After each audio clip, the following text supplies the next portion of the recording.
We're going to begin with opening comments from Mikey, and then we'll take your questions. Hi, well, first of all, thank you for coming. I look forward to all the questions. Yeah, I'm Mikey. I'm the interim coach, and the main message from me is, one, this is the honor of a lifetime for me. Anytime you get to represent your country, DeMarcus knows better than I do, anybody who's gotten to represent the crest. It's not only the biggest honor of my life, but it's also a responsibility that's massive, and it's one that I cherish. Three views going into this camp were quite simple. Long-term view was we want to move the program forward. We can't stand still. We cannot stand still. So the way that we're going to do that was having a really competitive training environment and getting back to being a front-footed team in terms of building a little bit of a higher pressure. Nothing that we haven't done before. The team has always had this identity, and it's about showing who we are in those ways. The midterm view was simple. We want to set up all the players as individuals for success. So they got a little extra individual attention throughout the camp, and we want to set up for success not only in this window, but also for the transition that's coming, because it is coming. And then in the short term is we need to win. We're the men's national team. We understand that. So we need to put on winning performances. We all know that Copa America wasn't good enough. We understand that. We take responsibility for that. There's not a single character in that room who isn't willing to look in the mirror and take that responsibility. And that's our short-term view. Any questions? Probably a couple. We'll start with Paul Tenorio from The Athletic. Hey, Mikey. Speaking to that idea of having short, medium, long-term goals, there are some new faces here. There are some veteran faces here. How do you balance that of trying to give maybe some of the younger, less experienced players opportunities to maybe show that they belong in the picture with the senior national team versus the result on the weekend and putting maybe the more experienced lineup out on the field? Well, we were pretty clear with the players. At the end of the day, those three views have to work in sync with each other. You can't go just long-term and you can't just go short-term. Our job is to move the program forward, so players will have the opportunity to earn that opportunity. But we have to win games. So if they don't earn it, they will not just be given it. This is the men's national team. It's the highest level for soccer in our country, the highest standard. And so the balance is providing them opportunities to come in and compete and giving them a fair shot. And that's all they all want. They want transparency and they want a fair shot at it. And then at the end of the day, it's up to them because the players are the most important actors in this whole equation. Stephen. Hi, Mikey. Steve Goff from the Washington Post. How have you, kind of the elephant in the room has been that transition that you spoke about with the coaching. How have you handled that angle of it in terms of preparing the players for something new, but also maintaining that continuity and also handling all the rumors and speculation that go along with it? Yeah, definitely. Well, first of all, I don't handle anything by myself. I'm fortunate that I'm part of an incredible federation, right? It's a team of elite people across the board. So first of all the players, we can't underestimate how much experience they have in these situations. And sometimes it's us who have more anxiety than they do because they have so much experience in the locker room, so much experience with staffs turning over.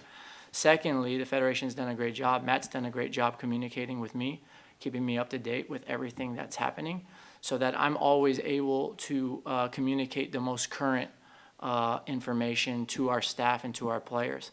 And then he's done a great job of communicating also with the players. So communication has been key, and it's been an organizational effort, not a me effort for sure.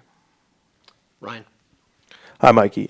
Obviously, coaching on the youth level in a way is similar to coaching on an interim level in that your job is to go out there and win, like you said, and develop players individually, but it's also to kind of lay groundwork for whatever comes next. And then obviously, like you said, something is coming. So for you, how did your experience on the youth level help? Obviously, you're familiar with a few of these players, and how has this challenge been a little bit different than what you're used to working in that space?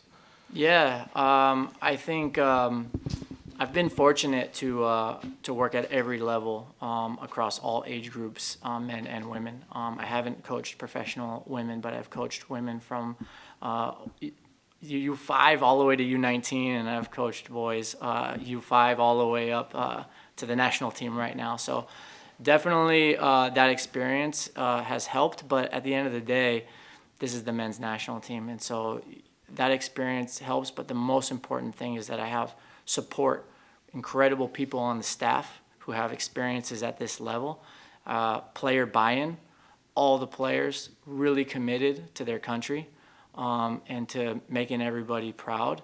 And so it had a lot less to do with me and a lot more to do with how everybody's working together to make this happen. But yeah, the midterm goal was to help with the transition, individual attention for the player, but it's also to set the next coach up for success. And that was always in our mind as well. Hi, Mikey. Two questions for you. First one, that emphasis on higher pressure, is that based on any communication you've had with the rumored next coaching staff, either directly or through people at US Soccer, or is that just something you want to put a stamp on for this camp yourself? And then also about, you were asked about new players, just your thoughts on how Austin Trusty's integrated, where he's at in his career after the move, and potentially breaking into the team after not being in the Copa squad. Thank you. Yeah, so to be clear, Matt made it really clear to me that we're running this camp. So we're running this camp based on the interim staff's vision. We were responsible for selection while the process of hiring the new coach was coming.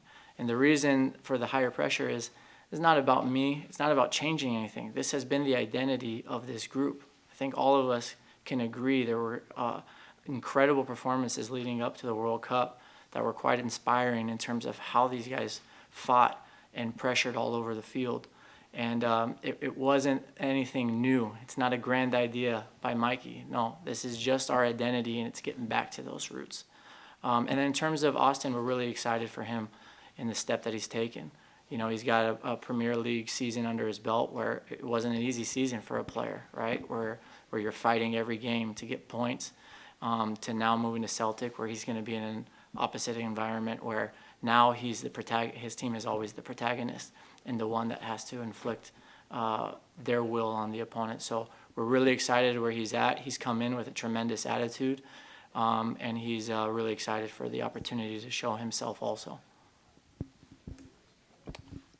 Hello, Mike. Vince from the Scuff Podcast. I would just like to ask you, you've been noted to be a big fan of mindfulness, yoga, meditation. Have you incorporated any of that with the team in this window? And also with this big opportunity for yourself, how are you incorporating that for you? And Yeah, I got you.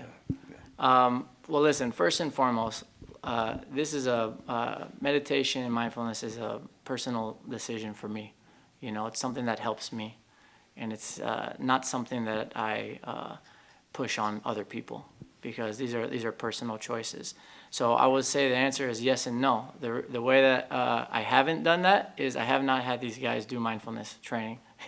These guys are the best American players on the planet, and they got their routines, and they don't need Mikey Varas telling them how to be better prepared.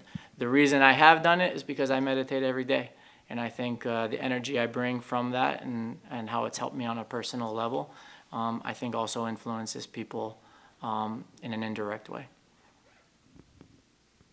Sorry, just canceling the staff yoga session for later.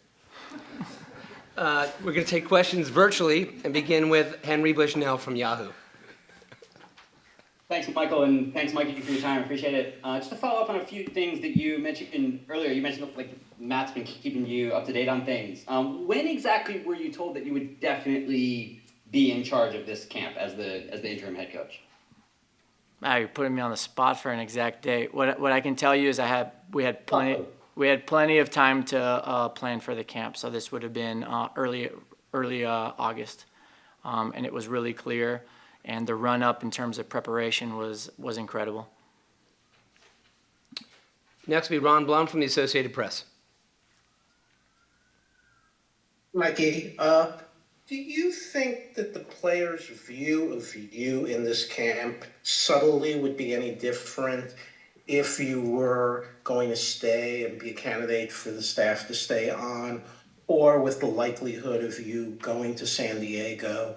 Do you think part of them looks at you differently?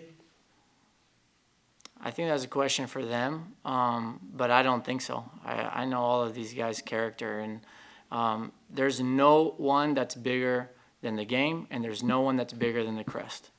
And so whoever the coach is coming in, long-term, short-term, we all show up here for the badge, for the crest. We show up here to represent our country, and that's the biggest thing. So I think every time you get called into the men's national team, that's your thought process, and it has nothing to do with who's standing in front of you and talking.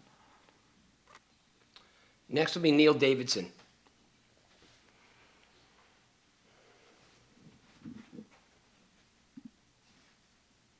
Yes, Coach, it's Neil Davidson from the Canadian Press in Toronto. It's been 8 games for Canada under Jesse Marsh. I'm wondering if you see a different Canadian team these days. I think Canada had a good run in Copa America, and we had a disappointing run. And that's pretty much where it's left for me. We know that we're showing up here with the objective of showing who we are. We want to show ourselves who we are, but we want to show everybody else who we are. And that's all we've really been focused on. We'll take 2 more questions and continue with Donald Wine. Hi, Mikey. Donald Wine from Stars and Stripes FC. Thank you for your time today.